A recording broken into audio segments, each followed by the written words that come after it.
I am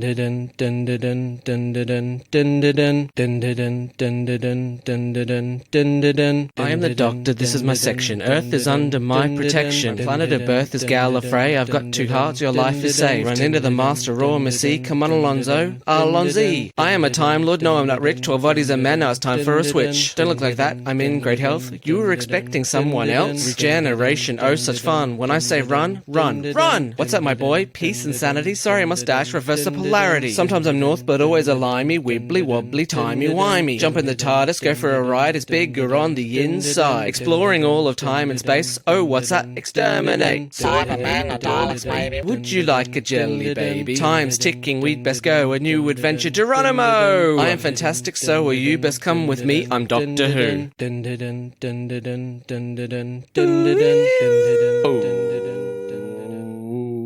Welcome to a brand new episode of D4WH! Yay! I am your host. I'm not from Mars. I'm Adam O'Sullivan. Aw, I always thought you were from Mars. I'm so sorry. I'm from Venus. Even though I'm a man, I'm the only man from Venus. I'm your Venus. I'm your fire. I'm on fire. And Adam is sponsored by Venus Razors Yes, for exactly, women. yeah. And I'm sponsored by Banana Rama. I thought you were going to say you were sponsored by bananas. No. Joined as always by my co-host. This has got Neris written all over it. It's Nicchia Shut. Hello, how are you? Hello, my hey baby. Hello, my honey. Why has that become the theme song? Yeah, of the I don't know. podcast? I don't know. But this does have Neris written all over it. It does. Bloody Neris. Neris! Of course, it's a Karen now, isn't it?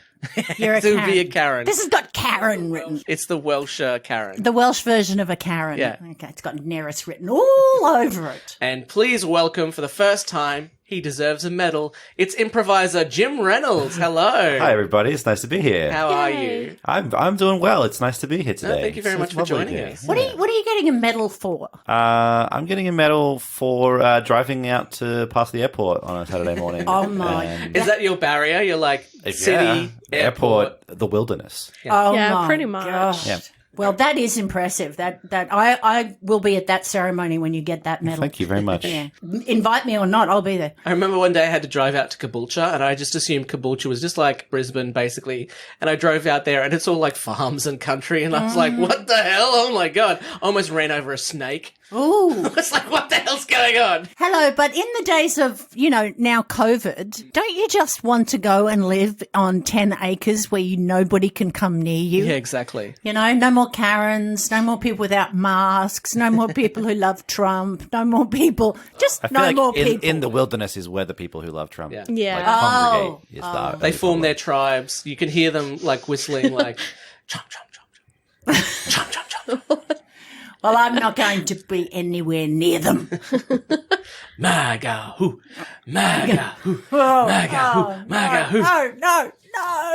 Jim, would you like to go over your history with Doctor Who? Very limited history with Doctor Who. I've watched exactly 2 episodes of Doctor Who in my life. Yay. One of them is this one that I watched on Wednesday. Thank goodness. And one of them, the only other time I've watched Doctor Who was I had a girlfriend in university. Congratulations. Thank you. And she, her family were big Doctor Who. So one day I was at their house and we all sort of sat around the TV and it was like this big thing that they would watch Doctor Who. I love that family. Can I have their number? I want to join. It'd be a weird conversation to have. Yeah. And I sort of sat there like politely smiling at this thing that I did not understand. Oh, wow. I was slightly baffled by. Do you remember what something. episode it was? I honestly could not. It was. I would have been Eccleston or Tennant. That would be about the right era, I think. It didn't have a big impact on you. It had almost no impact. Was it during the episode or straight afterwards that you broke up with her? Yeah, exactly. Yeah. It was immediate upon conclusion. Yeah. It was actually in Guantanamo Bay, and that's how they torture people, is make them No, watch. they play the Barney song. I don't want people to think I had a bad time watching it. I was just baffled by Yeah, it because yeah. it was kind of incomprehensible. Because I feel like there's a lot of Doctor Who stuff that you kind of build up a tolerance for and not a tolerance. That sounds bad. You kind of No, I know what it's you. an acquired taste. Yeah, Yeah, I get what you mean. Yeah. There's a lot of canon, That's but right. it doesn't always agree with itself. And also, that there are someone can walk in for 3 seconds and Whovians can go, "Oh my God, look who it is. And everyone else goes, what happened? Yeah, I What have some happened? questions about this episode and some things that I think may have gone over my head. I thought this was going to be a great episode because you didn't need much knowledge, and then I watched it and I was like, oh, there are parts you do need some knowledge. Yeah. How does your wife, your now wife, think of you trying to replicate that experience by coming on this podcast? Well, a different girlfriend. Yeah, no, I know, but yeah. Replicate the experience of what? I don't understand your question, Adam. Of sitting down and being confused with that family. Oh, sure. Yeah, sure. Exactly. It Yeah. was a while since we I've been spoke questing about for that, that feeling ever since of bafflement in a room. Oh, thank goodness of people who are happy. This room's not as nice. So you've already failed. Well, okay, get the fuck out. Yeah. Oh, and when we first got here, he said we had a lovely little studio. Well, who's a big fat liar? Then? Yeah, we didn't say that on the record, did we? That's right. Exactly. Now we're on the record. I can tell you how I really feel. That's going to be the promotion for this episode. Jim Reynolds, not a very nice room. Yeah. Yeah. Exactly. Yeah. Okay. Our episode today is The Runaway Bride, the 2006 Christmas special.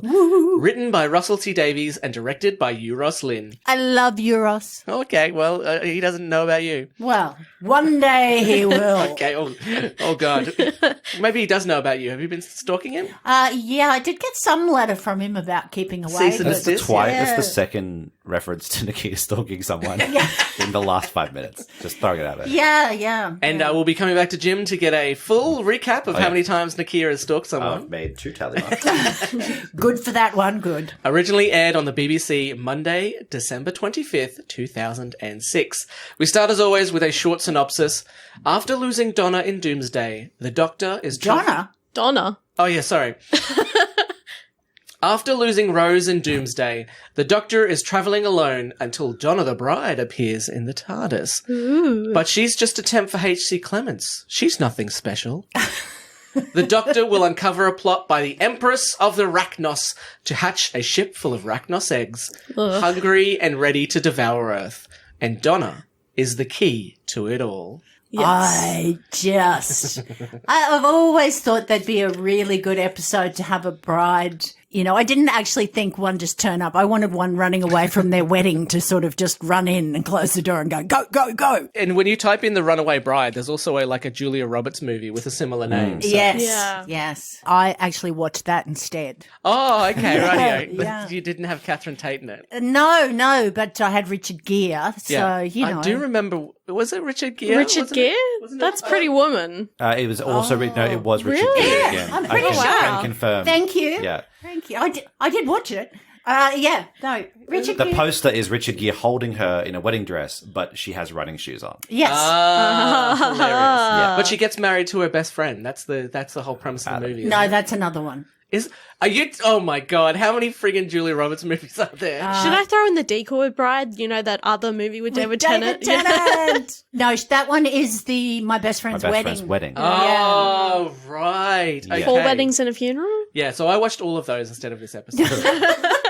But obviously none of it's 7 hours of research. Well It's done. sunk in, yeah. Please listen to my Julia Roberts movie. Which Julia Roberts movie did I watch today? and get wrong. I want to say the briskness that this episode starts, like it's just immediately, it's like you get like 3-4 seconds of the Doctor, and then suddenly the bride appears, and then it's just like shit's happening. Yeah. and I found that confronting. Having not watched Doctor Who before, I was like, what's going on? Do people teleport into things constantly? And You didn't feel like you had time to take a breath? I didn't. Yeah.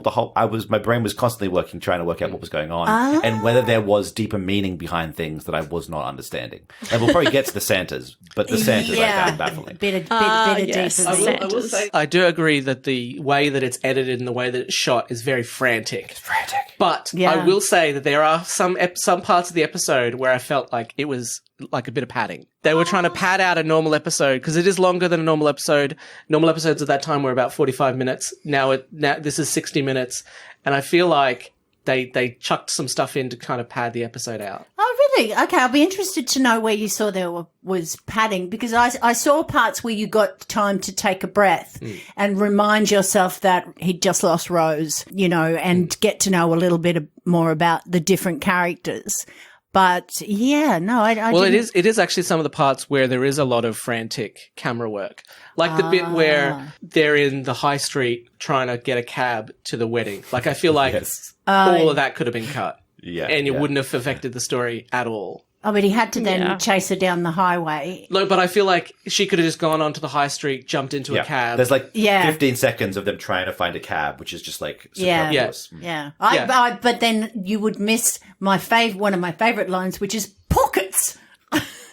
Pockets. True, but like she could have. Yeah, true. Yeah, okay. I do like when I was getting my wedding dress made, I didn't think to say, well, pop in pockets. Yeah, there is a scathing indictment of the fact that women's clothing doesn't have many pockets. In it. No. That would have been probably a really fresh take when this came out. Because I feel like women's clothes not having pockets is like a bit of a tired comedic premise at this Now, point. yeah. But when was this? 14 years ago. It's a very tired premise, but they Still haven't true. learned. Still It's true. still Absolutely. true. Yeah. Yeah. Still true. If I find a dress that's got pockets, I'll just try it on just to see. Yeah, pretty much. If I don't look like, a crone, I'll Was- take it. It's got pockets. Catherine Tate, the truth sayer, was she the one that made this become part of the popular consciousness? That's all I'm asking. I think she is, and I think we should take a moment for that sort of philosophical stuff to really. Okay. Let us hold hands and do Suck our in. Catherine Tate truth sayer chant. No, not with COVID right now. If we're doing truths about Catherine Tate, can I say I don't think she's very good in this episode. Oh, okay. Really? Yeah. She's very shouty. Yeah, look, I just Catherine Tate's never been her comedic style. I've never, I don't know, like it's not shouty. It's just like very like watching her sketch show, the Catherine Tate sketch show, is just like similar to Little Britain for me. Like it just doesn't hit me in a way that I enjoy. Okay. That's interesting because I've always I was going to compare it to Little Britain as well, but in the fact that I like Catherine Tate's comedy, but I've never really gotten into Little Britain, and I don't know what. Oh yeah, to me it's the same kind of that and Mrs. Brown's Boys, like all the same. Yeah, kind and Okay, so don't like Mrs. Brown's Boys. yeah, loved like, I would Little put Britain. Catherine Tate. Well, not near the top. I put Mitchell and Webb at the top, Yeah. but Catherine Tate above. But to me, there's like Britain, there's and like then Mitchell and Webb, and like there's like the sketch show, and there's like Fast if- Show but even like if we're talking British comedy, like the Monty Python School and the Blackadder School, like all those to me Yeah. are like my wheelhouse. Yeah. And sort of broad character. It's like in Extras, the sitcom that Ricky Gervais ends up on when the whistle blows. Yeah. Yeah. I just think that's effectively a parody of the Catherine Tate show and those kind of shows. Like to me, Right. that's the kind of thing that he was really having a go at. Anyway, not all that with Dan. Now it's Dan. I just found like we were supposed to feel a lot of sympathy for this character, and the show itself kind of undermines the sympathy you're supposed to feel for her as well, because the whole sequence where she's like reminiscing about her relationship with the guy who we'll talk about later, Lance, Lance, thank you. There's like this riff, but underneath it all is this like jaunty music. They're on Yeah. the rooftop. They're reminiscing about all the how she's been gaslighted for the last, I don't know, 6 or 7 years. And then underneath it is like this weird jaunty carnival music. Like tonally, I noticed that. it was a bit of a mess. Was this when they're in the TARDIS? No, they're on it's like the Skyfall rooftop. Like they're like looking Yeah. over London. The thing that I didn't like about rewatching it is that they make her character all she is desperate to be married. Like she's, Yeah, and there's nothing more to her. Well, here's what I get from the episode. I get that. I think what they're trying to do is, for 75% of the episode, for most of the episode, they are trying to make her to be this whiny, like, funny, hilarious, like, character. And then it's only that last quarter where all of a sudden, when she finds out Lance is not actually, doesn't actually love her, that's when we're supposed to feel like, oh, she's an actual person who has emotions and stuff. For the most of it, it's that very, like, 80s and 90s trope of, like, she's shouty and like strong, independent. Well, No, she's not. All she wants to Yeah, do she's is not get strong and married. independent. That's the point, I hate yeah. that. but they're also when trying they to do marry. that. They're also trying to marry this of like she is in control of everything, but also she is so desperate to be married as well. Yeah, it's very weird. It's very The strange. anti Julia Roberts. Yeah. Anti Julia Roberts, which is why I don't like this movie, because I love my Julia Roberts movies, whatever they're called. Yeah. I will say I did enjoy having not seen much Doctor Who. I did enjoy David Tennant throughout. Yeah. Yeah. As much as it got ridiculous, I was always like, I think he is a great actor and he is great doing this thing. He is an amazing actor, and every time I see him in something new, I watched Des that he's in. Oh, yeah, I Oh, watched the that creepy too. thing. Yeah, Oh yeah. my God, he is so good. But I mean, I did like the banter. I did find it funny. I took it with a grain of salt when I watched it the first time and just thought it was funny. They weren't thinking of bringing Donna back at that stage. Yeah, because she comes back, right? Yeah. She's a fan favorite. That's why I was And thinking, they really develop her, Yeah, which is good. But yeah, I'm sitting there the whole time going, you know, I don't know how many men out there think that's all women want. We're so desperate to get married and we've just put the stereotype up there, you know, but anyway. And to be fair, to point it out, a character written by a gay man. So Yeah, that's you know, true. That's true. I don't know how much experience he's had with women getting married in his life, you know. Well, he had a mother. That's true. That's true. Yeah, maybe. Maybe. I was going to say maybe she was Maybe. like Catherine Tate, but all I said was maybe. So it sounded like maybe Russell T Davies had a mother. Maybe not. God. I'll get QAnon onto that conspiracy for you. Jeez. God. Did you see Trump wouldn't even... Oh. No. No, I don't. No, we're not cannot- talking about it. Can't talk about him. I'll vomit. I love that we're we're good 20 minutes into this and we've like literally talked about the first 5 seconds Yeah. of the episode exclusively. Okay. D4WH. We're going to blow through it now. When the BBC called for a 2006 Christmas special to be made, The Runaway Bride was considered the episode that could be fleshed out, and so instead of Rose and the Doctor meeting Donna at the end of The Age of Steel, she meets the lonely Doctor minus Rose. Yeah. And that's kind of part of the reason why I feel like there's a bit of padding going on. Yeah, I mean, it's the first companion we've lost since the new series, and so anyone who's a new Whovian, they would go, oh, you know, he's got a mourner. But any of us who were watched the classics, we just know that the companion leaves, and the next day the Doctor's like la la la la la, like they never existed. Yeah. So I don't know Rose.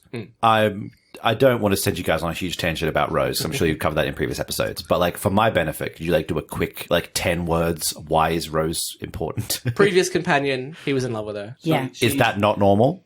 No. No. The Doctor's not supposed to fall in love with companions. Doesn't fall in love with every companion, basically. No. Okay, No. right. And she got lost in a parallel dimension, so she can't come You back. hate to see it. Yeah. Oh, it happens. She can't come back unless she signs a new contract, which she does in season 4. So Yeah. Ayo. Yeah. So we bring her back. Okay, so this is a big one. It's a big loss. So for this the is like the Doctor. They thought they were going to be traveling forever. That's why the Doctor's like every time Rose is brought up, it's like Yes. it's like okay, we need to do a new take. Get David Tennant to think of his dead puppy. And then we'll start like at the end where he's like, what was her name? And then it's obvious it's a completely different take where he's welled up all this acting emotion and he's like, her name was Rose. Yeah. It goes from, hello Donna, see you later. What was her name?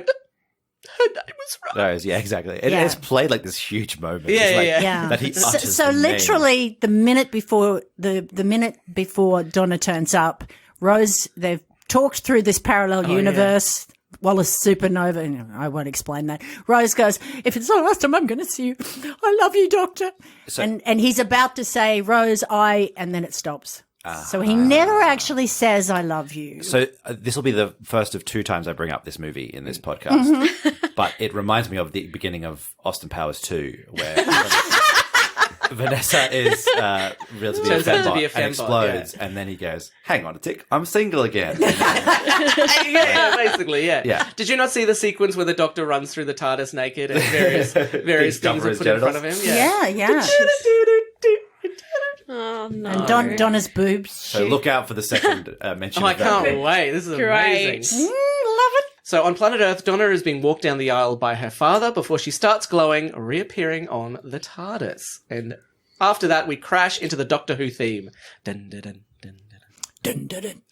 Donna thinks she's been kidnapped, but it might also be a prank being played by Neris. Yeah, I don't know how clever bloody Neris is, but I don't if know she how could, serious her pranks are. if she could pull that off, she must be a bloody genius. It's very, I find it very grating. She's just yelling at him. Yeah, you know, yeah. I didn't like that. I bit. just found that the scream that she does when she gets teleported was hilarious to me. But, maybe that's... She's so close to her dream of Yeah. being married. But I also love that she's just like she's in the scene, and then obviously there's a lot of green screen work in this episode. But then she's obviously like on a green screen, which is like Yeah. I just think, here's my note that I wrote down. Neris, ? Dumb name, full stop. Yeah. Yeah. Is it a Welsh name? Yeah, Should I apparently feel it's a Welsh bad about? name, yeah, Okay, yeah. I apologize to the people of Wales. That's exactly right. They apologise for you, Jim, so it's reciprocal. Okay, good.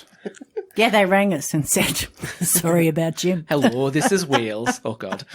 Donna's suspicion of the Doctor are confirmed when she finds Rose's jacket on the TARDIS. Ooh. Yeah, she thinks what he abducts women. Yeah. Yeah. Do you I reckon the suppose. Doctor's ever picked up Rose's jacket and just gone, Well, that's what I expected him to do when yeah. he grabs it. When he grabs it, and Yeah, we're like, yeah. apparently, in the episode, they were supposed to have the Doctor grab the jacket, walk over to the entrance of the TARDIS, Yeah, and throw it yeet out. it out into the universe, yeah. and be like, "Well, she's gone. Fuck that." Yep. Now that's more like a classic Who. But yeah, I'm pretty sure he's rubbed it all over his God. face. "Oh, It's not a moisturising jacket. Have you guys seen The Room? The Room, yeah. You know, the scene where he's got her dress and like near the end of the movie. Oh yeah. Tommy Wiseau fucks a lady's dress in that movie. He fucks a lot of things. He fucks his girlfriend's belly button. Oh my yeah, god, yeah. such a... Oh. Have you guys not seen The Room? The sex scenes oh in the that room. are Oh, okay. Yeah, Yeah, I'm thinking I didn't see that on Doctor Who. No, Yeah, I don't I think know, Tommy I'm just Wiseau like, knows how to have sex with a woman. Yeah, who definitely does not. Oh. I don't think he does now either. Oh. Donna tries to escape out the TARDIS doors, but she finds out she's in outer space on a spaceship with an alien. Yeah, well, at least she stops being as gratingly awful to him when she realizes that. I mean, you would not to be jumped ahead of fence, but you would be you'd be kind of freaked out. Yeah, And she's already worked up because it's her wedding day. Like, Yeah. she wants everything to go perfectly. yeah, I guess so. But once he starts talking, he doesn't sound like a nutter. Like he doesn't go, "Ooh, another pretty one." Yeah, but you know, I think you've got a very pro Doctor Who stance. Yeah. I feel like. If it was me, I would definitely be flipping my shit. Yeah, right? oh Yeah, really? I would I'd be be. like, "Whoo, outer space." Go. And she immediately suspects Neris, which is kind of... Anyway, we'll talk about that. Yeah, Yeah. I wonder what previous pranks Neris has pulled. It's Yeah, like, yeah, well, I exactly. kidnapped this Yeah, guy and I exactly. put a blindfold on him. And it's Throw like, him in the Neris, Thames. you should be in jail. Yeah, yeah. Neris is obviously an abductor of people. Yeah. For hilarious Yeah, pranks. yeah. She didn't short sheet your bed. She short-cheated your life. The TARDIS lands nowhere near the church, and the Doctor thinks she's recalibrating. This gives Jonna a chance to realise that the TARDIS as well. You bigger- said John. Jonna. Jonna. Jono. That's my new character. It's a mixture of a gorilla and Donna. I thought it was Julia Roberts and Donna. Yeah. I think you probably just mixed Jim and Donna together. Yeah. Yeah. Yeah. Definitely did. Yeah. Jonna. I do think you are the same character. This character you're playing at the moment, Jim, is fantastic. You're welcome. The TARDIS lands nowhere near the church, and Donna thinks she's recalibrated. And fuck me. Holy shit. Do you want me to do the synopsis, Adam? Yes, please. Yeah, that'd be great. The Doctor lands nowhere near the church, and the Doctor thinks she's recalibrating. This gives Donna a chance to realise that the TARDIS is, well, bigger on the inside. Yay, Yes. did it. Yay. Finally. Do that for the rest of the fucking... Podcast. Oh, and no one wants to talk about... No one has anything to talk about? Well, fuck it. No, keep going. Fucking cut Yeah, that. just keep going. No, there's nothing interesting about that. The Doctor asks if Donna's marrying someone a little bit overweight with a zip round his forehead. And Jim's just like, huh? Yeah. Ha ha ha ha. It's an alien wearing a human suit. Yes, I like it when he scans her and he says nothing special about you. He goes, that girl who left you. She punch you? Donna tries to get a taxi back to her wedding, but the drivers think she's in fancy dress or drunk.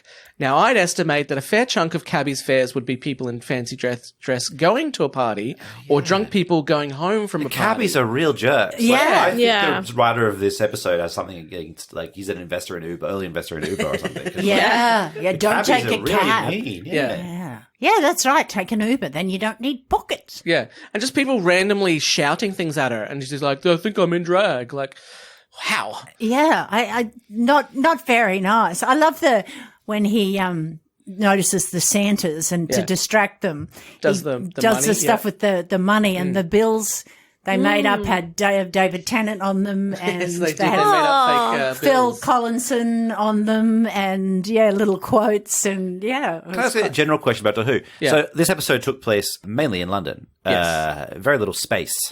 no, it actually took place in. It was filmed in Cardiff. Oh, most sure, of Oh yeah, it was sure. filmed in Cardiff, but Yeah. it's supposed to be London. Narratively, it's set in Sorry, London. yeah. But not like I assume Doctor Who, and I'd assume space is the location. Oh no! How often is it just it's in London?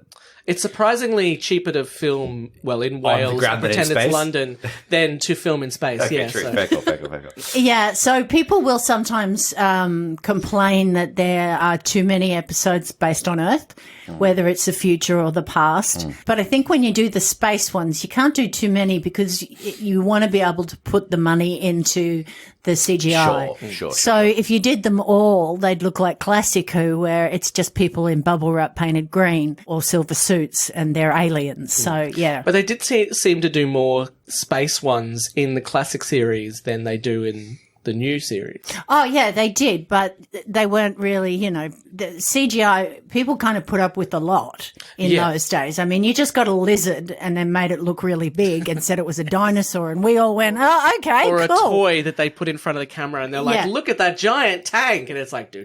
Yeah. we've watched a few classics where, the spaceship's kind of wobbling across so it was cheaper. When they do finally get a ride, it turns out the Doctor doesn't have any cash on him. Probably should have waited until they got to the church to tell the driver. Yeah. Also very strange. I thought Yeah, that was yeah. like, just don't tell him until you get to where literally everyone you know will be. Well, that's to what lend Donna you does money. in the second cab. She's like, I'll give you the rest when we get there. Yeah. Of course, he's not fussy about it because he's a robot. Yes, that's the other thing. So these are robots. So These are robots, I know yes. that there are things called Cybermen. Are these not Cybermen? These are No, not these are Cybermen. not. These are not just even other Cyber Santas. evil robots. No. Yeah, and Cybermen are actually us. So they're people that I don't want to get into have that. been have been upgraded. Probably for the best. Right. So these robot Santas are not a recurring villain. Although this is their second time that they've appeared in an episode. in a Christmas special. Great. They're like the minions of other races. Yeah. Okay. Yeah. I loved them. That was one of my favorite part of that whole episode were these robot Santas that have evil tubers. Yeah. Oh yes, and that's actually from the first episode. Heck yeah. The thing that is great about some of these Christmas episodes is that species that have traveled millions of light years to get to Earth somehow know all about our Christmas traditions. And in this episode, the Queen Empress of the Racnoss loves wedding traditions. Loves them. Forces Yeah. Lance Yeah. and Donna to say, I do. Yeah. So she can go, I don't. It's so bad. She is having such a good time, isn't she? I want to talk. When we get to that, she's the best part of the Chewing, episode. chewing By scenery. some margin, my That's- favorite thing in this episode. What's her name? Sarah Lancaster? Yeah. No. Yeah, she's Sarah who plays the role. She's been with David Tennant in Blackpool, which was a fantastic show, and a few other things. I actually love her as an actress. She's so unrecognizable. Do you reckon that they only brought back those Santa robots just because they were really expensive the first time round? Then they're just like, oh, we'll just keep them in the props department, and then next time a Christmas Hey. special comes around, we'll just use them again. Reuse. Yeah, the BBC didn't give them much extra money to do the Christmas special. They were basically filming series 2, and that's why they did Love and Monsters, is because they had to save money to Yeah. to do that. Sarah Parish played Sarah Empress Parish. Racnoss. I think Sarah Lancaster played in Partners in Crime. Ah, that's it. Yeah. Okay, Sarah Parish. I know, but they were in Blackpool together. Meanwhile, Donna has found a kind person to give her a tenner and a cabbie where the driver is wearing a Santa mask. Gee, you'd think with Donna's worry about being kidnapped, a driver wearing a mask would make her think twice. But she jumps in. She just needs to get married. Yeah, I mean, when exactly. you're a bridezilla, you really don't care what's going on around you as long as you get to the wedding. You get married. Yes. Sarah Parish. Okay. I've got to Sarah remember that Parish. because I really like her as an actress. You have so much weird, info about Doctor Who. That's just going straight into the names folder of your brain, isn't it? Yes. Sarah Parish. And then I'll remember it forever. The Doctor runs back to the TARDIS and gives chase, flying down the motorway beside the taxi and being watched by kids in a van. Oh, I love it. Here's my other main thing I wanted to talk about was all this weird shit happens in London throughout this episode. Yeah. Is there like a Men in Black style forgetfulness ray that that No. or in No. the world of Doctor Who, people in London are just used to like weird shit, like the Thames being entirely drained at the end of the episode. The explanation is that they give multiple times, and I don't like it either, is that people just forget. That's hilarious. because it's so weird, people will go, "Oh, it's just a conspiracy," or "It's not Okay, real." sure. or- No, So 2020 proves Yeah, that is correct. well, that's true. Here's my thing, is that Donna, like the giant spaceship that's over London, Donna is like, oh, I had a hangover. No one told you about it in the years since it happened? Yes, that's right. And then That's right. and then later on, she's like, oh, I was in Spain scuba diving. Yeah. It's nice that they sort of hang a When the lampshade on. Cybermen and the Daleks are attacking again, they have video of it. I know. I will say I did enjoy this chase sequence. Yes, I found it great. better than the one in Tenet. True. Yes, Tenet sucks, guys. Tennant is not that great, guys. Yeah. Aww. No, David Tennant is. David Tennant is great. The movie Tenet is bad. Oh, okay. Yeah. Damn it! I wanted it to be good. All I right. like the reveal of that No spoilers. car chase, but yeah, I don't like the car chase. Yeah. The whole movie, bafflingly incomprehensible. More so than Doctor Who. Oh well, there you go. My explanation for Tenet is, as a sci-fi fan, I feel like I was tricked into watching a spy movie, Well, yeah. and that's the bit where I was like, "Who's this person? Why are we going here?" There's a lot of like, and now we're here, and now we're over here, and now we're doing this. And it disappears up its own ass. And the sci-fi is like Does not hammered play out. into you. Like God. by the end of it, some people were like, "Oh, it's a mind-bending film," and I was like, "If you don't understand the sci-fi by the end of it, Yeah. like you weren't watching, because they hammer it into you." But even like it's just spent so much time talking about the sci-fi bits that it just ruined. Hey, we should talk about Doctor Who. Yeah. I Yeah. feel like we're grossly over time already. Yeah. Oh yeah, 30 minutes. Yeah. Okay. Good thing that London cabs have suicide doors, or else Donna would have some trouble getting out of them. I do. I love the kids going. Yeah. To Rudy going, jump. Did you go into a London cab when you were? Yes. No, I didn't. No. I did. I would love to go on one. I know that they. Expensive. Yeah, I know that they're like, not that fussed of a thing in England. Like everyone's pretty much been in one. Kind of like, yellow cabs in Australia. But it's just like, they just look so fancy and the suicide doors. And They're so different. Yeah. I got, because I was there for work. So, work. I'm going to take a cab because work paid for Yeah, it. sure. And it's just amazing. I was like, But it is a different thing. Like they have to take to be a London cab, you have to pass what's called a knowledge, which is basically to have an You encyclopedic have to do a test. knowledge of the entire London street system. yeah, completely different to Australian when considering the last time I took a cab, the guy took a wrong turn and I had to give him directions. Yeah. London On- cabbies are next level. Because Yeah. Dave and I were there and we're saying, why are these guys, isn't that dangerous? They're riding around with maps in front of them on these motorbikes. And we realize that's the knowledge. They have to go through every area and get to know. It's like, Wow. it's like a huge deal. Wow. The Doctor asks Donna to trust him like Rose did, who is very much alive. With some coaxing, Donna leaps into the TARDIS to the muted cheers of the kids in the van. Now, either they're doing very silent cheering, or those parents are not paying attention to what their kids are doing. Oh, look. They never do they? They never pay attention. Imagine if their father was like, if you guys don't stop cheering, we're going to turn around and go home. No, you don't even turn around. You just sit at the front and go, shut up back there. And then they get there and be like, what were you cheering about? There was a flying box and it helped this woman. And they're like, oh, our kids are crazy. You kids are nuts. With the TARDIS in need of a lie down, Donna and the Doctor try to figure things out by sitting on the edge of a very tall building. No guardrails. Yeah. This was the shot. This was actually the shot that had the jaunty music playing underneath it. But I love that. It's like the Skyfall thing of like that view of London. I just want to find that ledge and sit there. It looks Yeah. My vertigo would have kicked in. Yeah. Oh, yeah. I would have. It was kicking in as they were sitting there. I was like, oh my God, seriously? Move back. The closer I get to the edge, I think I'm going to fall. I may as well just throw myself off.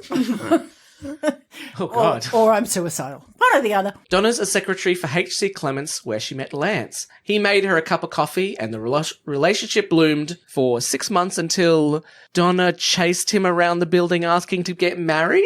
Oh, Yeah. no. And this is the thing. It's like later it's revealed that like it was a trick to to keep her. but why did she why was she surely Lance should have taken the initiative if the whole thing is to anyway. But maybe he thought, oh, look, I'll only have to do this for a year and that'll be a long enough courtship and then I'll never have to marry her. But she was so desperate to get married that... Which again goes back to the thing of her whole character thing is a desperate woman desperate to get married. Yeah. Yeah. A sort of figure of mockery. He doesn't want to get rid of her and he knows that the human race is going to get eaten. So why isn't he sure, let's get married? Maybe he was just Exactly, yeah. I need to pick some woman to marry for this whole evil plot line or something. He's just okay, I'll just casually pick this woman. And then he realizes that she's absolutely insane. Yeah, that's probably And then he's he's getting stalked by Donna, and then he's just that's it, this one will do, let's go. Yeah, let's accelerate this program. And she's a temp, so who's going to miss her, I guess. They've been dating for 6 months. How long does it take to organize a wedding? Yeah. Because it's a fairly big wedding, yeah. Yeah, they would have need to have done that. Depends on how cheap or how expensive you go. It looks like it was a fairly significant wedding. Yeah, to get a date when it's well, I suppose it is Christmas Eve. I wonder how many people want to get married. Fair call. Also, Donna probably booked it before she met him. Yeah, pretty much. Just books out a church every Christmas Eve. Just in case. Yeah, but I want to ask, were they actually a couple? Because it seemed like all of these conversations happened near, or there is one where it kind of looks like they're at a pub, but it could also be an office gathering. I think the thing, though, is neither of these people are normal. Donna is not normal, and Lance is off fucking a giant spider somewhere. Yeah. So Weird. neither of them are normal people. So I think we can just throw out any normal human interaction expectations. Because I got to tell you, if a giant spider said to me, hey, let's work together, I'd go, yeah, okay. And then I'd run off and get the Mortine and come back. Yeah, I'm surprised that when a giant spider appears to him and he offers him this offer, he doesn't lose his fucking mind to find out that giant spiders exist. Well, later on the doctor's or Donna, one of them is so you've joined her harem. And Yeah, he just you're her silently consort. consort. Yeah, exactly. And he just silently agrees kind of thing. And Yeah. it's first off, how? Yeah. Anyway, sorry, keep going. I actually think it's illegal, but anyway. What the fuck, spiders? Oh, I should stop then. Yeah, especially because you're afraid of them. Yeah. That was one of my cousin's saying. So Yeah, I'm not here to fuck spiders. Lance is here to fuck spiders. Yeah. If you need a title for the episode, that's the episode title. Yeah. Which is unfortunate because aren't spiders one of those species where the females are bigger and they eat the male after they have sex? Yeah. I think that's Lance's kink, though, to be fair. That's the To implication. have sex with her and then be eaten by her. I wonder if he had to dance for it, because some of them have to dance. Oh, yeah, they're little dancing If gloves. she doesn't like the dance, she just eats you anyway. Well, he's prepared a snack for her. While all the Santa robots just watch. Yeah. Oh, I thought you were going to say while they do backup dancing. Yeah. Tuba, they play the tuba hoo, hoo. Yeah, exactly, yeah. Oh, I was thinking the Cantina song. And Lance is dancing to it. She's Lance is funny. This is a mental image I didn't think I was going to have. Well, as he's walking over the other dead bodies of the people who tried to impress her before he got there. Anyway, they head to the reception, but everyone's having a great time without Donna. Yeah, amazing. That would piss me off. Oh, that would make me It was so all angry. paid for. Yeah, that's the best, just the dumbest idea in the world, but I love it so much. And the fact that her mum thinks mum thinks Donna's pulled the prank. She's like, you used to bite people, so you would obviously disappear from your own wedding. yeah, worst mother ever. Worst mother ever. I mean, I'd be frantic looking for your kid. Nah, I wouldn't go, they're well, all getting drunk. it's still a party. The doctor borrows someone's flip phone to look up. Oh, yeah, I love the phone. Flip. He borrows someone's flip phone to look up H.C. Clements and finds that they're owned by Torchwood, which means it has something to do with aliens. Ooh. The doctor hands back the borrowed phone, and I hope the owner loves all the sensitive information the doctor downloaded onto it. Yeah. Like So- all you go, that mate. arachnid. Yeah. Arachnid. Did you know anything Man about porn. Torchwood? Do you want a I know the name Torchwood. I know five-word description? Jack Harkness. Oh! Is that right? Hey, look, there he is. Captain Jack, we got a picture Our with Lord him. and Saviour, Jack Harkness. I Yeah, exactly. know it's a Doctor Who spin-off. Yes. Yeah. Yes. I learned all of this from the one episode of this podcast I listened to before I came. Where there's a lot of sex and a lot of swearing. With Yeah. spiders? I think. No, but there Is were it? orgasm I'm out. monsters. Yeah, an orgasm Yeah, it was monster. the adult version. Yeah. Okay. Kind of like this podcast, the adult version. Yes. The doctor notices a cameraman at the reception and watches the footage of Donna disappearing. He recognizes Huon particles, which are so old that they can't be hidden by the biodamper that the doctor has given Donna. Oh. With this ring, Ivy IV biodamp. How many times I've wished David would say that to But me. no one notices. Like Donna turns back up, and they're like, "What's that ring you've got on?" Yeah, but she's desperate to get married. She probably married this guy. Robot Santas invade the reception and release the remote-controlled exploding baubles. Okay. Can I talk about these baubles for a second? They release these dozens of baubles that all very ineffectually explode for no one being hurt. What are these bombs? Well, Just smoke bombs. Are they just smoke bombs? Because, to me, why do they care? They could just blow everyone, couldn't they? They do try and explain it because the doctor goes, "Oh, look, they weren't trying to kill you; they were trying to take you alive." Right. so they don't want to kill Donna. Sure. But they could have killed everybody else in the room. You know, like Yes, that's right. That's what I'm thinking. Yeah. Yeah, basically just knock out everyone else that's standing up until it's just one person. Don't worry. In last Christmas one, they nearly got killed by a Christmas tree. Yeah. and that's what we were expecting in this. The Christmas tree is going to spin around like a saw, basically. Yeah. I don't know the point of the baubles, but Okay. That's fine. But I want to ask, if Donna hates Christmas so much, which she says, exactly. why did she allow there to be a Christmas tree at her reception? A Christmas-themed reception. yeah. Well, I'd say Sylvia just put it there. Neris. It was Neris. Neris, right. Neris. That is so Neris. And there's Christmas music being played as well. And she got married on Christmas Day. Oh, yeah, but she says she does that because she hates Christmas. Okay. She wants to be hung over on Christmas Day because she doesn't like Christmas. What? Did you Yeah. watch the episode? Yes, I did. Yeah. Do you know what this podcast is Yeah, about? so No. when Julia Roberts runs away Yeah. from Okay. yeah. Okay. She shouts out, "And here it is, Merry Christmas." They try to get Slade Merry Christmas into every single, because it was in the one with Clara and Peter It is in Capaldi's quite a doctor. few of them, yeah. And I do love that song. The doctor gets to the sound system and uses his sonic to destroy the Santa's heads. Okay, guys. The second Austin Powers reference. Okay, we got it. This gave me very strong fembot cross-motionation and Yeah, the heads yeah. exploded vibes. I couldn't think of anything else but Austin Powers doing the sexy touch myself dance and the fembot's heads exploding. That's amazing. Santa's head started. It was the same effect, I think. Yeah. Anyway, that's been the two Austin Powers references of this Oh, podcast. that's amazing. Maybe there'll be a surprise though. Who Well, knows? that's the end of this podcast Exactly. Yeah, episode. that's the end of this. Thank you for listening. I love that the Sonic can do so many things. Well, that's the other. That's a very powerful screwdriver. It is. It's near the end of the episode, it cuts Donna out of Exactly. using sonic waves, apparently. Yeah. That's where I was like, hang on. I just wrote in my notes, the sonic screwdriver is OP. Yeah. OP. Oh, totally, yeah. Yeah. And it's used more as a MacGuffin That's right, these days than it was in the classic series. Yeah, the original one actually was a screwdriver to undo screws, the original Sonic screwdriver. Yeah, but it does feel like a bit of a lazy screenwriting thing of what's the problem? 9 times out of 10, sonic screwdriver will fix it. Yeah, exactly. Yeah, it was originally there to be able to make sure he could get out of places, because it's not interesting if he's trapped. Yeah, right.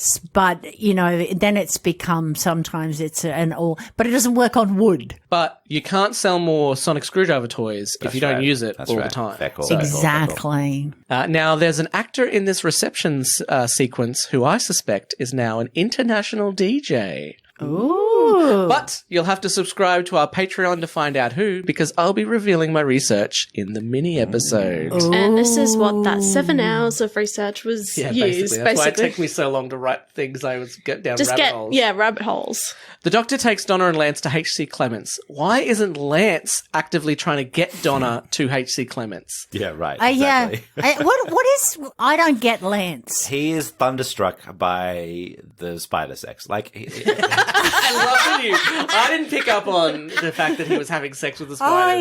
But Yeah. I Well, he's love got to it. be getting it I mean, somewhere. it's not explicitly said, but No, it's I know. strongly implied. You are and- correct, yeah. It's intimated, I think. Intimately intimated. Well, the character doesn't work for me. Why? Yeah, you're right. Why isn't he trying to get her there? Why if she's ready and ripe for being eaten, Right. ready and ripe, why does he even marry her? This is the thing that I don't like in some shows and movies and stuff is like the big reveal. So you have the big reveal, but to make sure you don't get the big reveal, like you don't get the big reveal before it happens, they make a character act differently than they would after you know. Yeah. So when you go back and watch it, you there's no way you could have known it was And Lance. there's no reason why when he gets the axe and goes to do the pantomime thing, it's like, why would he do that? He doesn't need to do that. It's only for us as the audience to be like, yay, Lance! Lance yay! is a hero. Yeah. It literally has nothing to do in the episode. Like, why would he pretend to hit her with an axe? Yeah, you and know? the thing is, I thought Lance was a dick before then. Yeah. And then when I found out he was a baddie, I thought, well, he's a bigger dick. Yeah. Yeah, but then when you watch the episode again, it's like, well, why doesn't he try and get Donna to the Racnoss? Why go through with this sham marriage? Why? Like, if the doctor hadn't said to Lance, can you drive us to H.C. Clements, he wouldn't be at H.C. Clements. Right, yeah. It would just be the doctor and Donna, and he'd still be back at the thing. Yeah, I think the doctor knew. I don't think the doctor knew. No, I think Lance is smell it on also hot for Neris. Yeah. Just smells the Bit of spider. arachnid. Well, the first time I watched pheromones. this, I thought I had to go back and check. I thought that Neris was the spider lady. I thought that Neris was like hiding in plain sight and then became the spider lady. But evidently that was not the case. The Huon particles in Donna were attracted to the Huon particles in the TARDIS, like a pencil in a mug, or like protons and electrons. I noticed the kind of pencil. It was a 4H pencil, which I thought was very close to the name of your podcast. Or two of the things. Oh, there you go. He does say she's a 4H pencil, and it's much like Donna. Yeah. Yeah. D4WH. Yeah, so it's alternating Doctor Who and 4H. Like, that's in this episode. Oh God, I knew they knew about us. I knew it. All the way back in 2006 before we started. the 12 Doctor's years before we travels. started. Yeah, I don't think it would have been great for me to be on a podcast with you guys back in 2006, considering I was 10. So Yeah. Yeah, well, that we certainly would have had to curb the old language there. yeah. Oh, I probably would have been swearing just as much as you guys. Yeah, but she just wouldn't have got a lot of the references. no. Much like this upcoming reference. When the doctor borrowed the mobile at the reception, the top of the phone screen said WAP search. And here the doctor says WAP as he puts the pencil in the mug. I don't think WAP meant the same thing in 2006 as it now does in 2020. Yeah. Do you know about WAP? No, I don't know about Although that. the pencil entering the mug is still a fitting analogy. For fuck's sake. Do we? Yeah. Well, I'm out of the loop. I guess we're going to With show you Nicchia young- that video with you after young the kids. podcast. Well, I knew about it. From the song, or? Well, from people talking about it. Oh, is this Cartier or Cardi B, Slade? yeah. Cardio, yeah. Cardio. Okay. Cardi B. I have heard. Okay, I haven't heard this. Do you guys know Lance? Lance is a big fan of WAP, Wow. I'm sure he is. but the A is arachnid. Wet arachnid. Yep. Okay, that works. All right. Finally, Oh, I'm going to make myself watch Cardio and WAP. Cardi B. No, I liked Cartier much better. I don't like the second The only version. reason I watched the video is because it was referenced in this. Someone had written a fake West Wing scene about the current election. Oh. And they referenced it in that, and I was like, I better watch this. And I watched it, and then I finally found out later it's the edited, like, family-friendly version. Yeah. Oh. Yeah. Well, why you would try and get a kid to watch that? It's insane. You need to watch the So I was filthy like, why version. don't they say the actual phrase in the song? And then I found out later, oh, it's the edited version. I actually had to go search for the unedited version. It's actually quite hard to find on YouTube. 'Cause Really? they put out the family-friendly one over the unedited one. It's not. It is. That video is not family friendly. No, it is not. Right. Okay. I guess we're showing that to Nicchia after the podcast. Yeah, I guess I'll have to have a look now. I had to look up why the doctor says that 4H describes Donna well. There are two theories. One is that 4H is a very hard lead. Yes. And by saying that, the doctor is saying that Donna is wellard or brash. However, some have also suggested that because 4H is a dense lead, that the doctor is saying she's a bit thick because she didn't get any other Yeah. She's brash and thick, Yeah, really, yeah, it could in be this. both. I mean, I love Catherine Tate, but my first introduction to Donna, I thought she was brash and thick. Well, you understand that when actors play a character, they're not just playing themselves, right? What? When did this happen? Greek times. Oh my Yeah, probably earlier. God. That's what they mean by method acting. Yeah, yeah. The Doctor discovers that the H.C. Clements building has a secret basement floor, so they head down to the groovy green lighting. Thankfully, they find 3 segways to scoot around in. This was wild. I loved it. I want a Segway. This would have been at the beginning of Segways. Yeah. This is like It was. Arrested Development season was. 1, Job on a Segway, Segway. Do you know I've been on a Segway? Oh, well, they have We've the all Segway been, we've all tours been at on the- Segways, again. Everyone's been on a Segway. I It's 2020. I haven't been on a Segway Well, yet. get out of here. I know. I have considered buying one. The inventor of Segways actually died riding a Segway. No, you are incorrect. Oh, really? Is that an urban myth? The Segway Inc., the company that made Segways, was bought in 2010 by Jim Heselden, who died later that year Yeah. when he accidentally drove his Segway off a cliff. Oh, Yeah. What okay. this hallway reminded me of? What? Do you know in the movie Austin Powers International Man and Mystery? Really? You've never mentioned. Have you seen that movie? You said there was only 2! when he's driving that little buggy and yeah. he's stuck and he has to go back and forth. Reminds me of that hallway. Yeah. Well, that's why they couldn't use that buggy. They brought that in, and they were like, yeah, whoa. it's stuck. Yeah. It's Yeah. too big. What's Yeah. some far more maneuverable method of transport we can use? And in Mike this Myers, who corridor? was delivering the truck, was like, I'm going to write that down. Yeah. and go back 8 years in the past. I think segways are a little, because you've got to push Outdated now. forward to go faster. They're one of the They feel very unsafe. nerdiest, least cool ways of transportation. Yeah. I feel like this show at this time thought, what's a cool way we can get them to go down this corridor? Or I reckon maybe Big Segway paid for this. Could be. Well, maybe. Well, here's the thing. You are correct. Segway also tried to consider themselves a very cool way of traveling because there's a story about Weird Al wanted to use a Segway in his White and Nerdy video, and they wanted to charge him like $500 for like a couple of hours, and he's like, "That's crazy. yeah. We work out a deal?" And they were like, "Well, we don't want to be associated with white and nerdy things." And he was like, Too late. Yeah, exactly. He said exactly the same thing. He's like, too late. Yeah.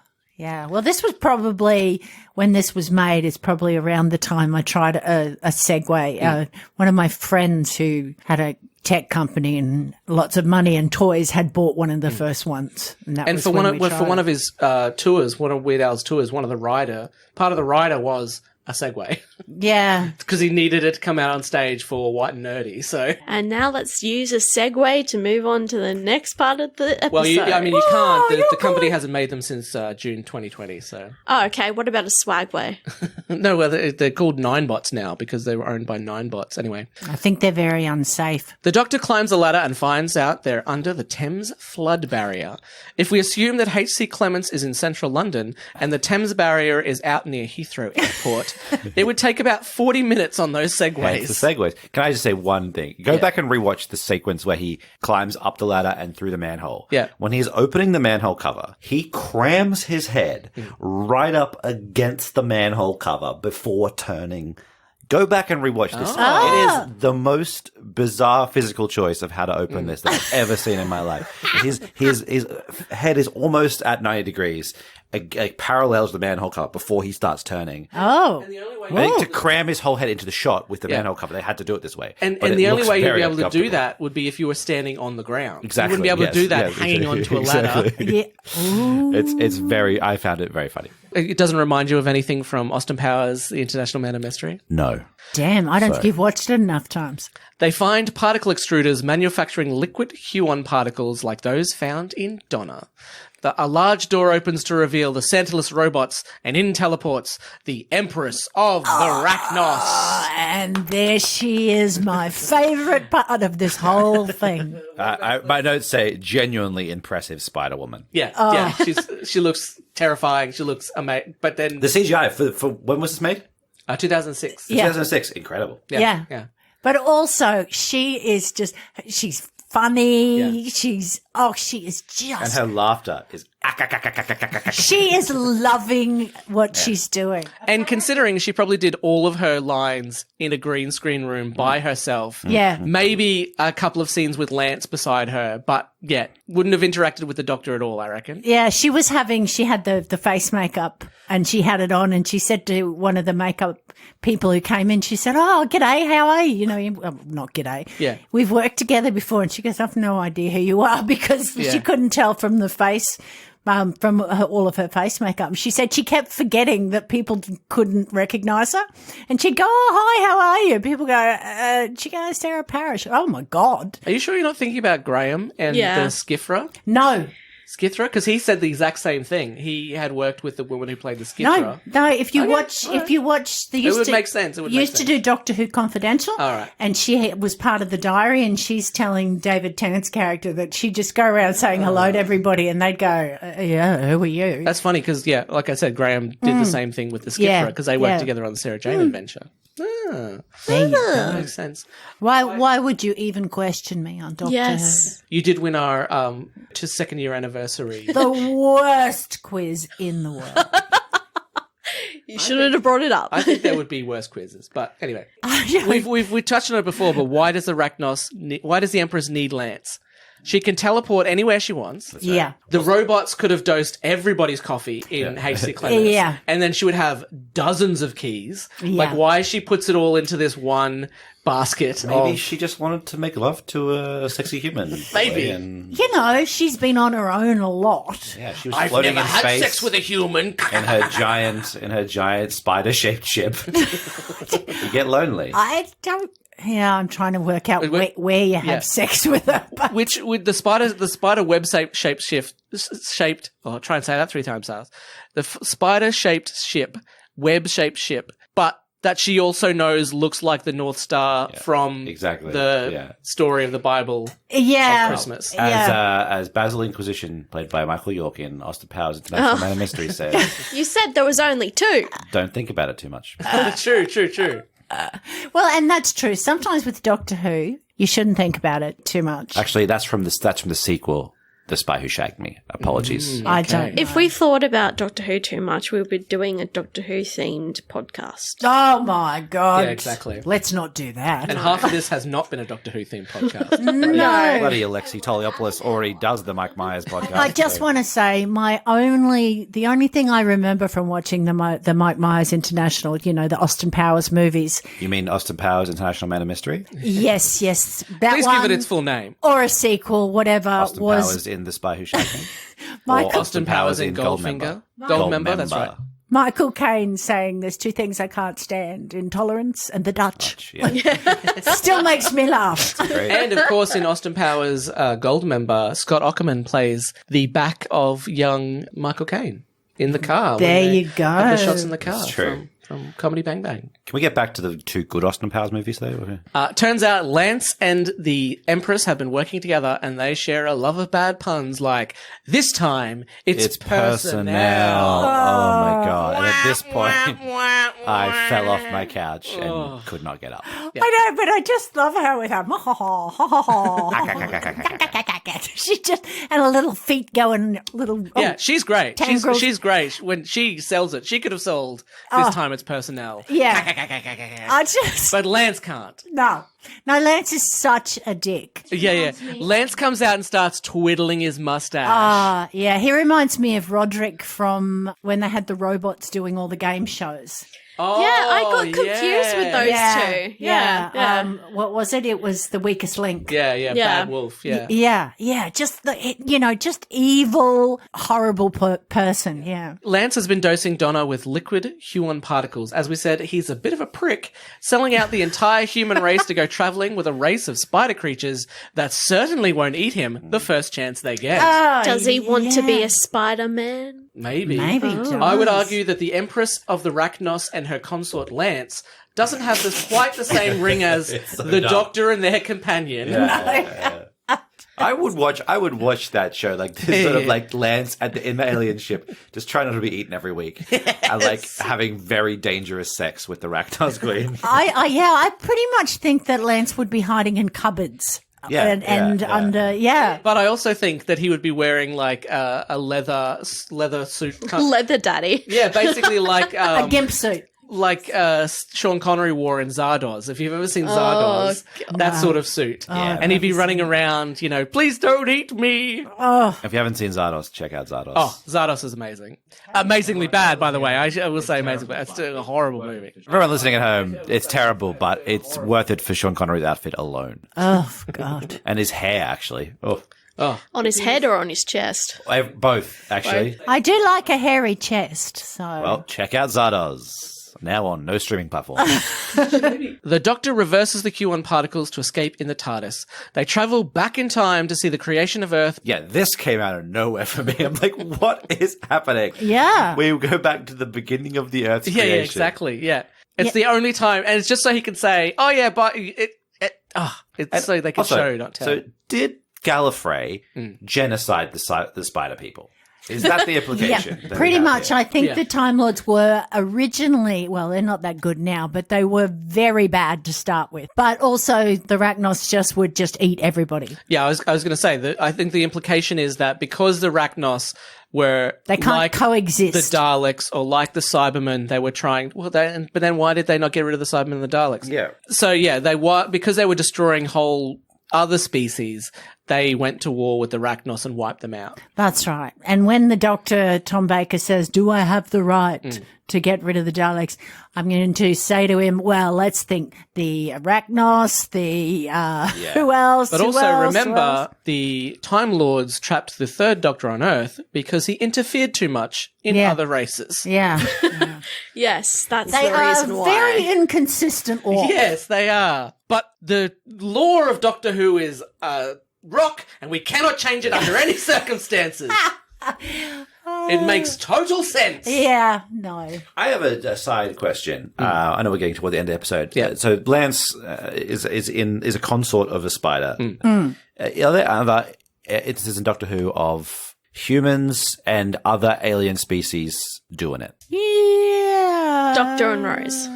Yeah. Oh, yeah. the So wait, so Doctor is an alien, right? Yes. They've never Does actually the done it. Doctor, whether the Doctor is manifesting as a man or woman, have human genitals? Yes. Yeah, must do, because he marries a human. No, he does also because when he's regenerated and Rose is checking his hearts because he's got two hearts, and Rose's mother says, "Does he have two of anything else?" And she goes, "Oh my God!"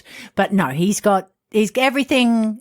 They look like humans. But he marries Riversong, and she's human. Yeah, exactly. Yeah, but that doesn't mean that he has human genitals, though. Yeah. We haven't canonly confirmed. No, or they've never denied. on the show had the Doctor whip out his genitals. Well, no, and show but there's everybody. never been a Doctor sex scene. Oh, wait, hang on.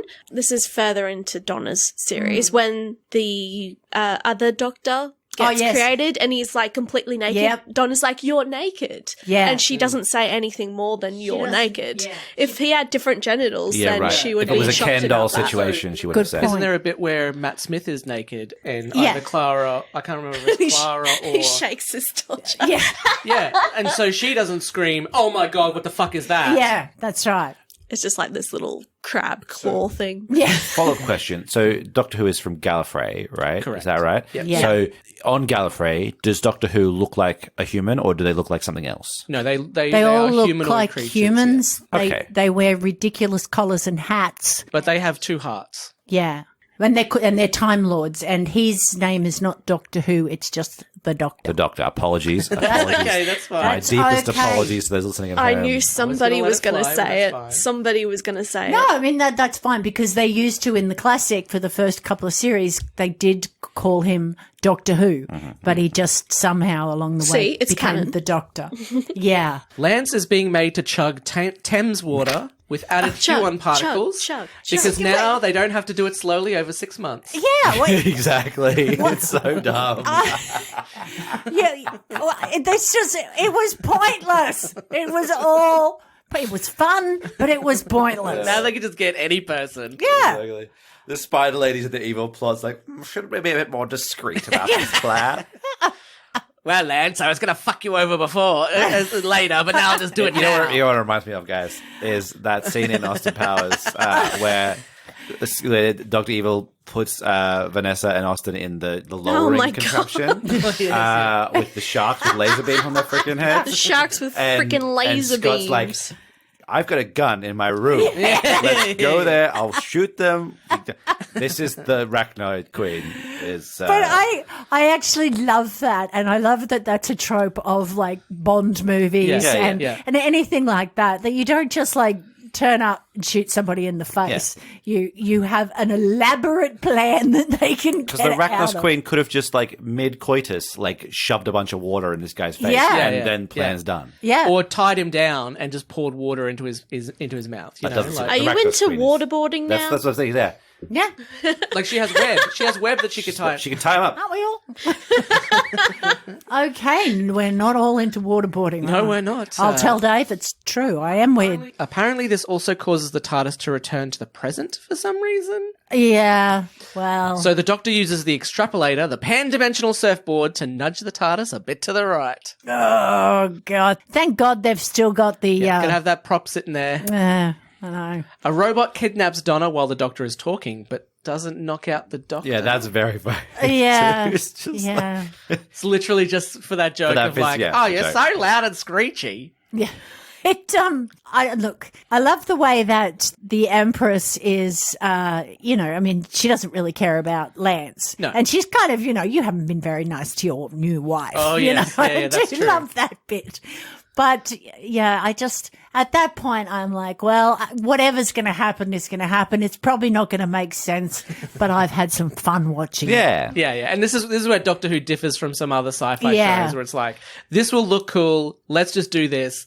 Who cares? The explanation is a wizard did it. No. Yeah. But it's like this is not Austin Powers. This is like, it's professional wrestling. It's like, the logic doesn't have to make sense. It's just it's a good versus evil story. Yeah. And the goodie wins. You always know they will. Yeah. I forgot to mention before, apparently Torchwood has drilled down to the center of the Earth some 6.4 million meters. No, sorry, million kilometers. Yay! 100,000 kilometers under the Earth's surface is where rock becomes magma. So Torchwood have effectively made their own volcano under the Thames. Yeah, which is a really good idea. Yes.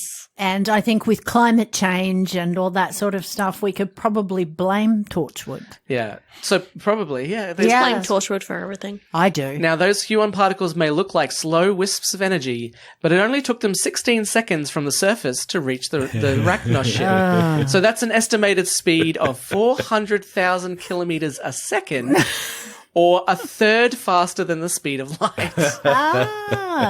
This is what you research. Yeah, I love this shit. I know, but that's interesting. I mean, that's faster than the speed. Faster than the speed of light. And they look like they're just like floating down. Yeah.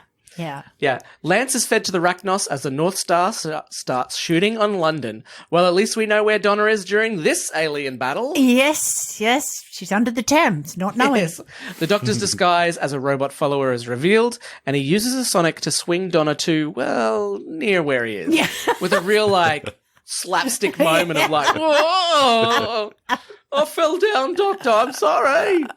She had grown on me a little bit more by then, because at least she wasn't quite as unaware of everything outside of pop culture. But then they follow that slapstick moment with the Doctor offering the Racnoss a chance to leave Earth peacefully. When the Empress refuses, he uses the remote control bauble bombs to flood the chamber, killing her. Which are now very dangerous. Yes. Yeah. So he's which now obviously do explode. amped him up. It's just the minions, like every single minion that I've ever seen is just very elusive with their shooting or their bomb throw. I thought you meant the yellow minions from the movie Minions. No. Yeah. Have you ever seen them use that fart bomb thing? They're not very... I have not actually watched any of the movies. I mean, that's what I like about the stormtroopers are really bad shots. Yeah. I mean, I just... You know what movie I think really nailed that stuff, though? Oh, God. You know, in the movie Austin Powers. No one ever thinks about the minion. Exactly. Yeah. No one ever thinks about the henchman. I do love that. Oh, I liked Bill. He was a good bloke. Yeah. Yes, where the guy's standing in front of the guy's standing in front of the steamroller and it's coming slow.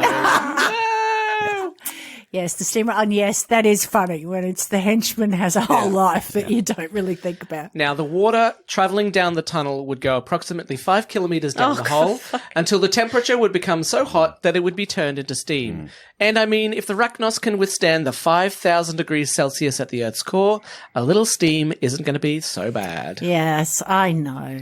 But I did feel a bit sorry for her when she's going, my children. It was very Wizard of Oz vibes. Yeah. I'm melting. Yeah, exactly, yeah. But again, that actress, Killing 10 out of 10. Killing it. Amazing. I love her. You are a funny man. You're a funny little man. Donna forces the Doctor to stop and escape with her. The Empress of the Racnoss returns to her ship, but she is weak. The ship is brought down by tank shots on the order of Mr. Saxon. I know. And apparently, yeah. That is our first reference to Saxon. Yeah, Saxon. Saxon. Well, that'll come back during season 3. Which we didn't know at the time. No, it's very exciting to watch again. The Thames have been drained, which the Doctor and Donna find hilarious. Whole people's livelihoods destroyed. Well, I'm not sure the estimated 120 species of fish found in the Thames might have an issue with no water, and I wonder if the seals that live in the Thames managed to get out before all the water was sucked underground. Yeah, and how did they get it back? Yep. Well, it does run in from the ocean, but... The My Children, there's so much water in that chair. The water comes flooding. The practical effects in that sequence are excellent. There's something that I've actually discovered recently called mudlarking. Yeah. And it's a bunch of people that we don't want to know what you and your boyfriend get up to, okay? Yeah, okay. Yeah. Shut the fuck up. Okay. How naked are you? Sorry, just naked as the day we were born. Now? Yeah, very. Everyone's naked under their clothes. True. I was naked as the day I was born, so I'm wearing an overcoat and a jacket. And continue. And so there's a thing. Sorry, tell me that. There's a thing called mudlarking where people in England go to the Thames and they when it's low tide, where everything's been washed up. And there's so many interesting things that have been thrown away over hundreds of years. And I imagine if all the water from the Thames, of course there's the fish and the seals, but just imagine all the weird things you would find in there. Yeah.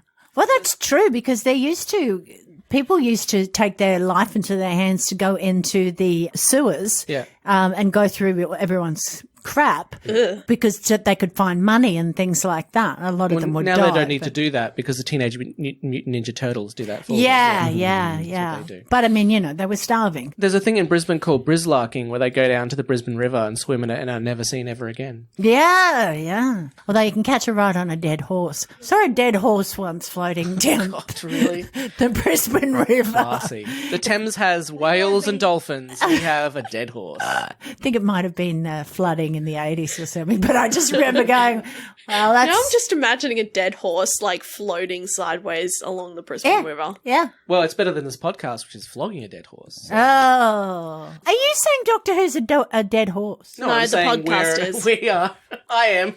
Oh. The Doctor returns Donna home. He offers her a chance to travel with him, but she turns him down because she realizes how terrible the Doctor's life can be sometimes.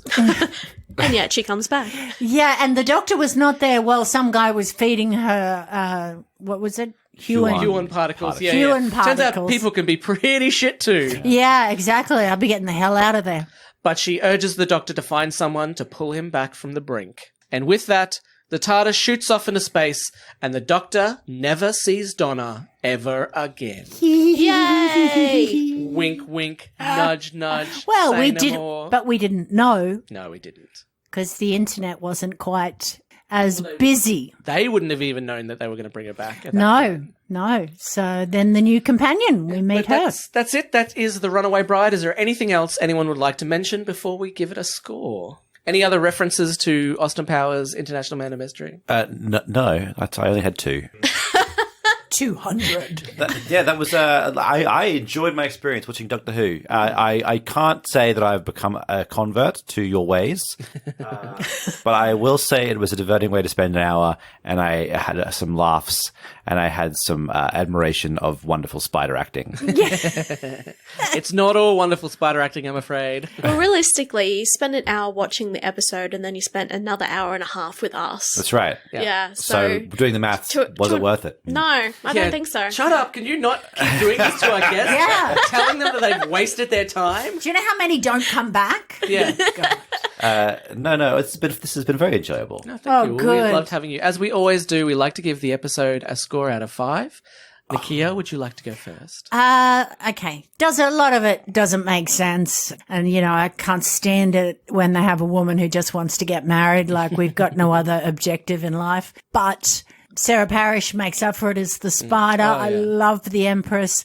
Does she come back at all? No. No. That's a crime. I know. I'm taking a whole number off my score. I just loved her. She was fabulous. And I had a good time, and it's a Christmas special. I'm never as keen on them, but I'm going to give it a 3.5, 3.5. It's a bog standard to a degree, but it's got enough things to give me that extra 5, and that's probably just for Sarah Parish. Sure. I'm going to give it a 3. I'm going to give it a 3 because, like you said, when I came into rewatching this episode, I thought, I am going to give this a 5. I'm going to love this. And I watched it and I was like, holy crap. It was not as good as I remember. I dreaded watching it again basically in slow motion so I could rewrite the episode. It seemed to go on forever. It was insane. Way back when there was something where you had to pick like your favorite 5 Doctor Who episodes, and I put The Runaway Bride on that list. Oh my God. Because I love Donna, right? And I put it on Facebook, and I had a bunch of people who were like, The Runaway Bride? What are you, crazy? And I was like, oh, but I love Donna. What are you talking about? And I didn't understand how they could be so vehement about, like, that's why would you put that on there? Yeah. And then rewatching this episode, I'm like, oh, right, I get it. Because season 4 is 10 times better than this, But I did enjoy it. There are moments I enjoyed it. I enjoyed talking about it with all of you, but yeah, that should factor into your score, Adam. No, I know, but I don't want to tell you how to do your job. Talking. Oh, thank you very much. I'll do whatever the fuck I want on my podcast. He's a bit of a control freak, So my score reminds me of Austin Powers, The International Man of Mystery. And I'm going to give it a 3 because that's how many Austin Powers movies there are. That's how many Austin Powers movies have been so far, unless they release another one in the next 2 weeks. And so, there's parts that I really don't like. They'll probably score around 2 or something. There's parts that I really do like. There'll probably be about 4. So I'm going to average it about a 3. Yeah, Jim. I like that. I give it a 2.5. Okay. Yep. The spider lady is worth 2 by itself. David Tennant's acting gets an extra half. 2.5. Okay, wow. It's not going to make you watch any more episodes of Doctor Who? Not until I'm invited back on the podcast. Well, did I tell you what you're doing next weekend? I'm going away. Not recording because we aren't recording either. No. Beck Tech. I'm going to give it a 3. I haven't actually watched any of the Donna episodes since I first started watching, 6 years ago. Oh. So it was very different to what I remembered. I, for some reason, thought that I wasn't much of a Donna fan, but maybe it's just because I've become a more bitter human being and relate to Donna more than I did when I was, 16, 17. So, I gave it a 3 just because with the knowledge that she becomes a companion afterwards, I just feel like she was more realistic sort of character as a companion to a real person than some of the other companions of New Who. A lot of them can be all boppy and happy and life's so grand and traveling with the Doctor's so fun, and then Donna's just what the fuck are you doing to me on my wedding day, you bastard? Well, I do like the fact that she calls him out. And the one thing that I've always thought that Donna's character is very much more like Tegan, Janet Fielding's, because she was the first companion I remember in Classic who wasn't all, oh, Doctor. She called him out all the time, and she used to annoy him that she would, call him out. But I like that. But it was just, I've got to get married. That just started to grate on my and I think when they bring her back in series 4, they flesh out her character. Oh, so much more. I would like to ask Jim a question. I know he is an international man of mystery. So will you marry me? Yes. Will you marry me? And can I stalk you? That's 3. Number 3. 3. There we go. We're up to date now. No, Jim, we always want to know what everyone's Time Lord name would be. So your Time Lord name is either the person you aspire to be or it is a part of your character. So the Doctor is there to do no harm, to heal, to help. Adam's the nerd. The nerd. I'm the commander. My family gave me that. I didn't ask for Right, it. sure. Beck is the artist. And as you've seen, we've got our wall of fame or shame. So what would your Time Lord name be? You would be the what? Well, I say I've been counting references to things in this episode, so maybe I'll just be the counter. The counter. counter. So if you're the counter, Yeah. and so we turn up in the TARDIS. Yep. We're having an. I'm just like 1, 2, 3, done. Yeah, I'm wondering how you help us overcome the baddies. Well, is your in our- problem related to not being able to quantify how many baddies there are? That could be it. Done. There we go. Maybe the Doctor gets out of the ship and she's like, how many monsters are in front of us? Yeah. Jim, the counter, will you help us? Exactly. I go over the Doctor, I put my hand on his chest, I go 1, 2 hearts. I Yep. Yep. maybe Oh, grab by the genitals and go, "Ooh, yep. just one. One. Yep. Just the Or, one. or none, depending on what I find. You could quantify how many genitals the Doctor I actually could. has. That for would us. help me. I it. do. And also, if there's a lot of factions that are fighting each other, you'd be able to count them up for us. Two. Yep. 2 factions. You might get annoying, but you'd be very, very. So thank you. We have the counter. The counter. Fantastic. Thank you very much for joining us. You're Yes. very welcome. It's been very nice to be here. It's been a lot of fun. I've almost finished my entire glass of water. Woohoo. Chug, chug, chug. Chug those huon particles that we've been putting into you. Oh, now it's time to reveal my true form. You're funny, man. You're a funny man, Jim. You will be good to be my consort. I'm not here to fuck spiders. That's what you think. Surprise. Is there anything you would like to plug, Jim? Yeah, okay. I've got a show if for those listeners in Brisbane, I'm assuming a lot of your listeners are in Brisbane. Some, yeah. There's a show I'm doing at Backdock Arts on the 7th of November called Culprits Present Master Taskers. Ooh. If you have heard of the British panel show Taskmaster Yes. and love that show and want to see a show that is effectively that show but legally not that show, Yeah. Good. featuring some of past guests or future guests, Cameron Watson as the Taskmaster. Oh. Or sorry, not the Taskmaster. He's just Cameron Watson in this show. No, he's not the Taskmaster. Yeah. He's just a master. He just yeah. plays himself. And Chris Martin, I believe, past guest, is in that show too. Yes. Our future guest, Roses Tilly, is in that show. And probably future guests, Claire Riley and Carla Haynes, also in that show. Claire Riley's already been a guest. Past Yes. guest Claire Riley, and maybe future guest Reese is as Karen's assistant. Yep. We've done a bunch of filming for it. It's going to be a blast. We've only got a awesome. couple. That sounds like fun.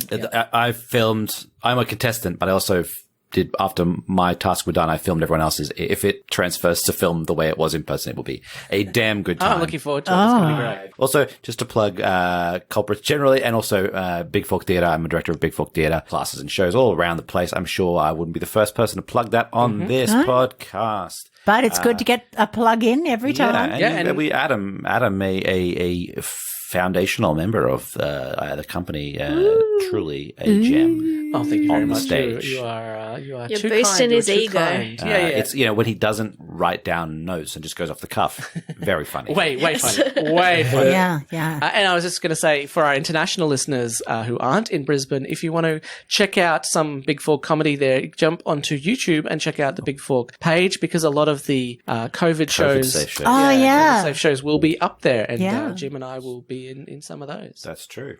Cool. Nice to be back in person, though. Tell you what. Yeah, I'll Yeah. Including Yeah. some of the special shows you did, the Saturday shows. Yeah, the Saturday were special, quite some fun. of Australia's best improvisers, they're all up there. It's a good time. Fantastic. And Nicchia, do you have anything you would like to plug? No. I'm still not doing anything. Sick. Great. I just plug my comedy page. I am starting to put more stuff on it. Is it just every day you post, still not doing any comedy?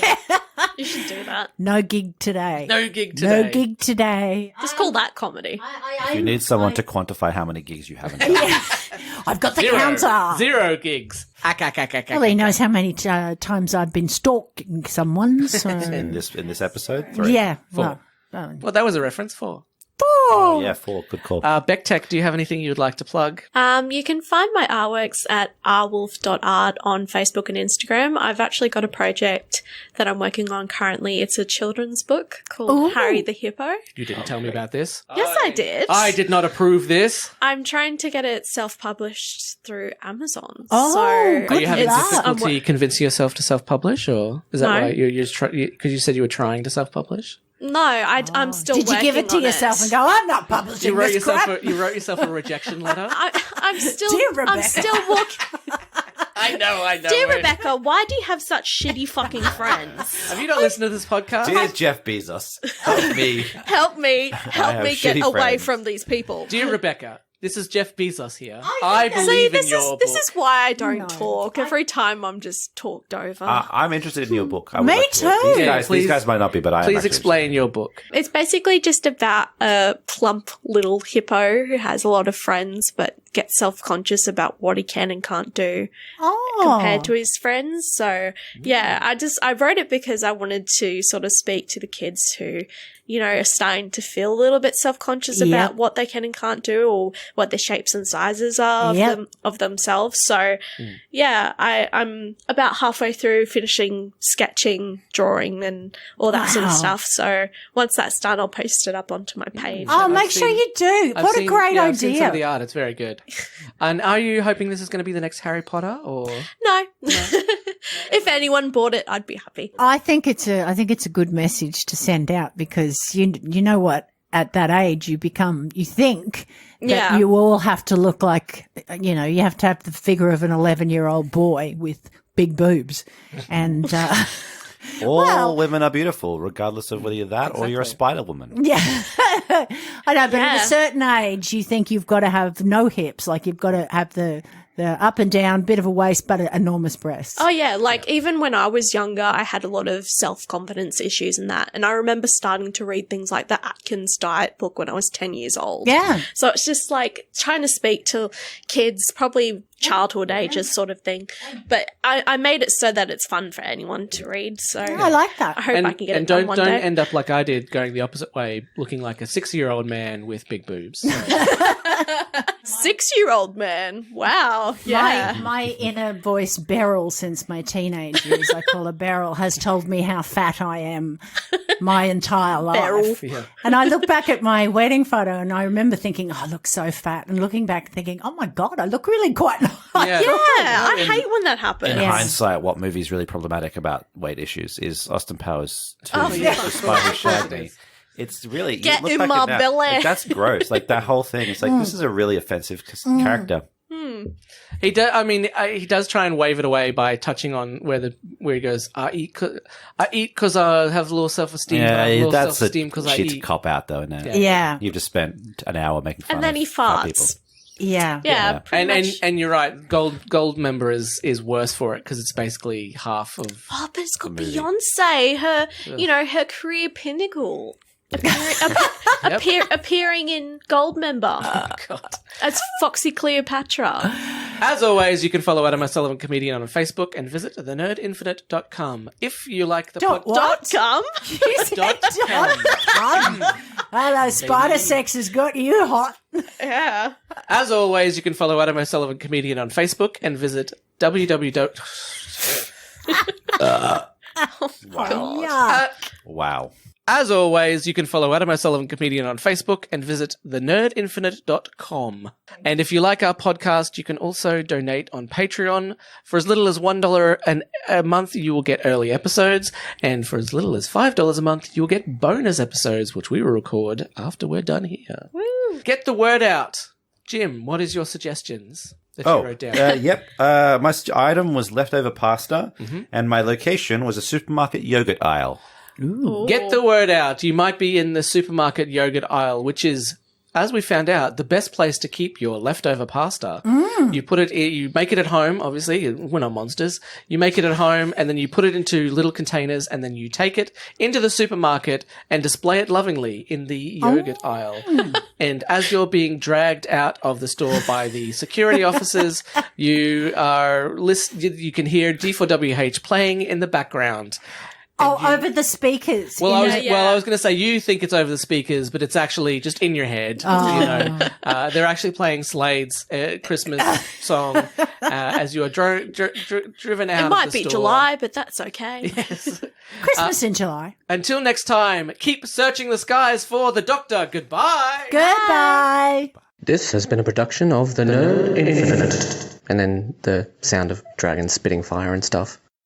What? Why are you looking at me like that?